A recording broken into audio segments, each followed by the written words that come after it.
Picture yourself kicking back in a cushy chair. Your legs are stretched out in front of you. There's an ocean view, and a cool breeze caresses your cheeks. "Excuse me," a handsome man interrupts, before handing you a glass of champagne. In the distance, a baby cries. Like, a lot.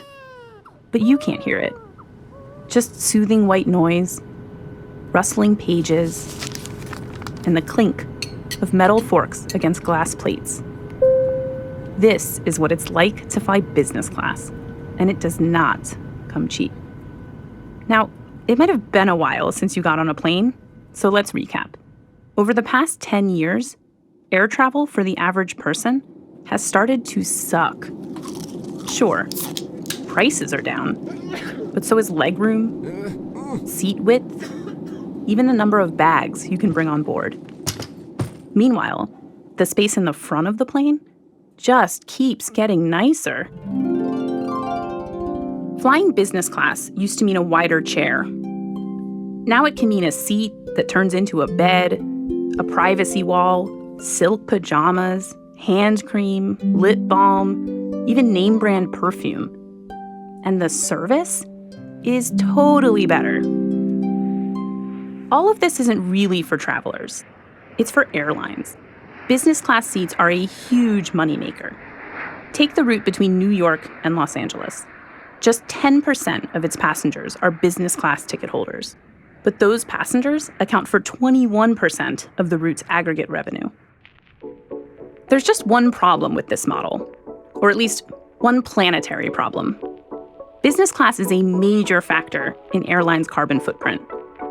And considering the Earth is pretty much begging for our attention, is it really worth it just to eat a 3-course meal in the sky?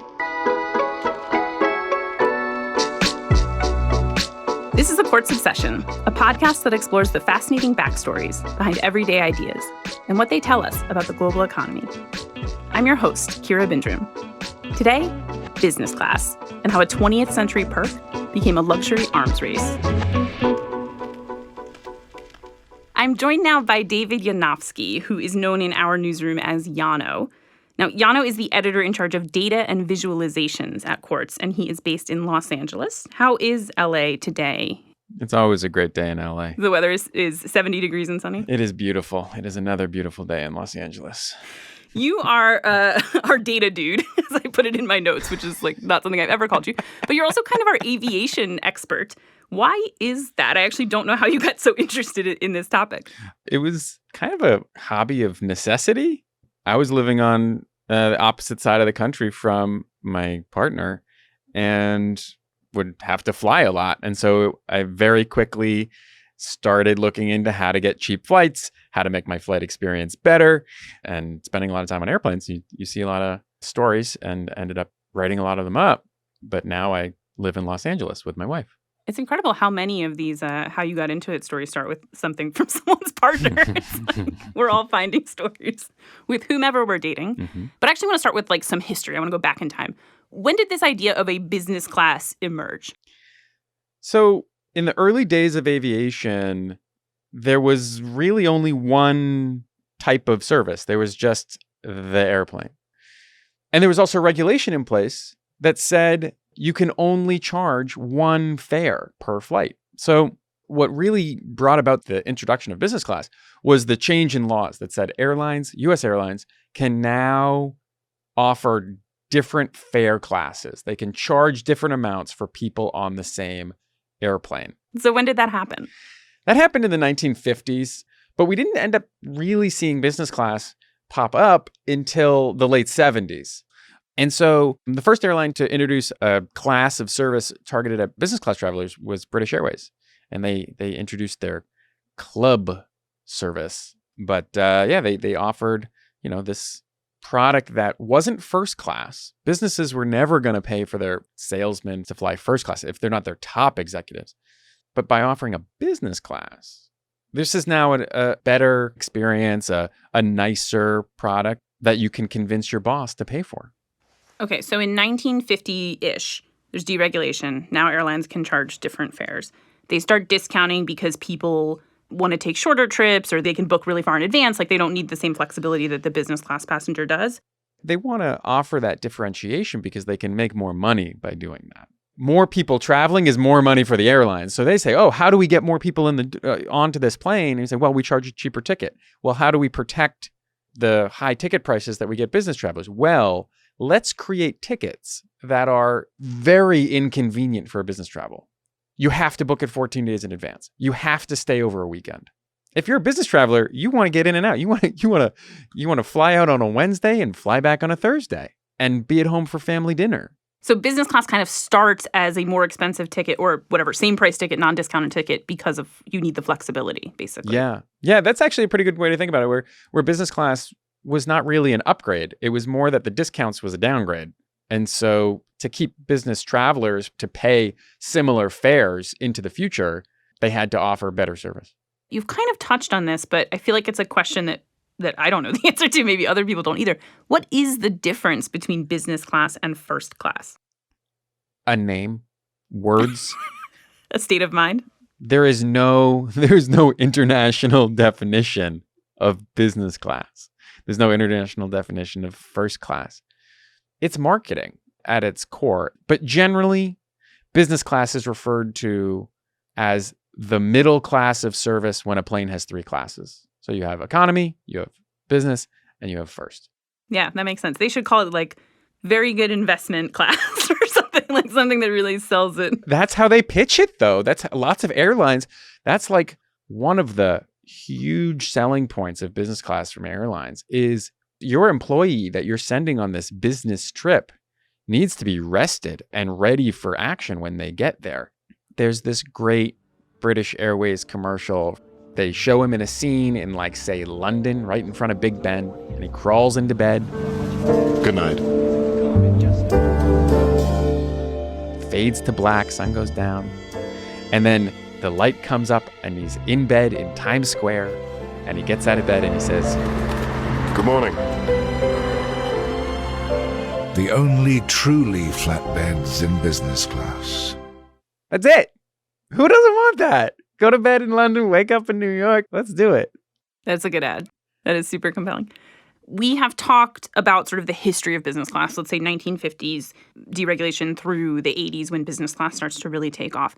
Now I kind of want to talk about, like, not the immediate past, because obviously the pandemic has impacted air travel, but let's say like 2015 to 2019. How big or how important is business class now? Well, up into the pandemic, super important. Business class on certain flights, it can make 80% of revenue, or even depending on how you break down more. So most people flying business class are doing it on their company's dime, as far as we know. On certain routes, absolutely. A couple years ago, United put up this banner in some staff area, and it ended up getting tweeted, and it was touting their relationship with Apple. And this banner touted that Apple was buying 50 business class seats a day between San Francisco and Shanghai. And that alone was $35 million in revenue every year. Apple's total relationship with United is $150 million per year. So you have to believe that every other airline wants that business. Like, obviously, airlines, billions of dollars in revenue every year. But this is who doesn't want $150 million a year? Okay, so we have some portion of the plane that is in business class and some portion of that portion whose tickets were paid for by their company. And there are these huge deals going on. I want to talk a little bit more about the other people in business class who paid for their tickets themselves or didn't, like the sort of incentive aspect of business class for people who typically are flying economy. Yeah, I mean, business class is like a really juicy carrot for everyday travelers. If you are loyal to an airline, even if you're buying cheap tickets, your access to business class, to first class, to whatever, is basically proportional to the amount of money that you spend on the airline. Airlines can use the business class cabin as a way to incentivize people who would otherwise never fly business class to be loyal to their airline, to be frequent flyers. You know, those perks that I'm talking about of getting status on an airline, it's really hard to get even the lowest level of status on these airlines without spending $2,000-$3,000 a year on a single airline. And then these blogs, these airline blogs, will down to the penny, down to the fraction of a penny even, will try and evaluate the monetary value of being loyal to a certain airline because of how you can cash in those points for perks like business class. After the break, the business class carbon footprint.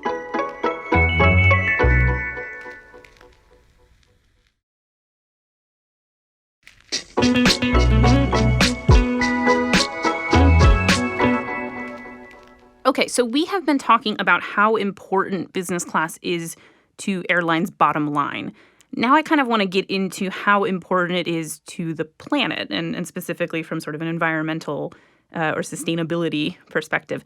Let's start with the environmental impact of flying in general, commercial flight. What is it? Kind of a broad question, but what is it relative to other things? It's bad. What is it? It's like 4% of global emissions comes from the airline industry. And in a vacuum, be like, wow, that's a lot. That is a lot. One industry, 4%. On the other hand, like everything we do causes emissions. You eat a cheeseburger, you've caused emissions. You drive your car instead of walk, you've caused emissions. But you getting to work in 20 minutes instead of an hour, instead of 2 hours because you walked, that is the very crux of it. We're spending carbon in a way, and we're budgeting carbon. So the question isn't really about how much is the airline industry emitting. It's about how much is it worth to us as a society for it to emit. So does business class account for like an outsized share of those emissions? Yeah, definitely. The only fair way to calculate emissions on a per passenger basis is to look at the amount of space and weight that each passenger on an airplane is responsible for. And business class seats are bigger, are heavier. Business class passengers are given meals that weigh more. They are allowed more baggage on the airplane, and they take more baggage on the airplane. And so all of these things combined mean that a business class passenger is responsible for like 1.5 to 2 times more emissions than an economy passenger. And there's also this kind of replacement theory that if business class wasn't there, there could be more people on that airplane. And that airplane would be more efficient because you now have more seats available on each flight. And that means less total emissions from the airline industry. As we're starting to see airlines talk about reducing their carbon footprint or being more carbon neutral and like starting to set deadlines and goals around that, is the business class model, the revenue model that they're so dependent on, sort of at play in that? Or are there other things that airlines are doing and they're not particularly focused on this business class aspect? I think airlines are doing everything they can to avoid changing the configuration of the cabin. I think an airline would much rather find an alternative fuel or an alternative energy. The airlines love improving efficiency in their routes. Being better at predicting weather, flying at different altitudes, flying slower are all strategies to reduce fuel burn. It sounds like what you're saying is that this is the cash cow, and it's kind of like the last thing on the table. There's all these other things that airlines can do and are focused on to improve their carbon footprint, and ideally they wouldn't have to adjust this formula that seems to be working so well. But, we haven't talked a lot yet about the pandemic, and we are starting to see, as flying comes back, a lot of companies and CEOs acknowledge that business travel is not going to come back, at least not anytime soon, in the same way. And I guess I'm wondering, do you think that is going to force a change in the business model in the way that just sort of leaving it up to the airlines probably wouldn't?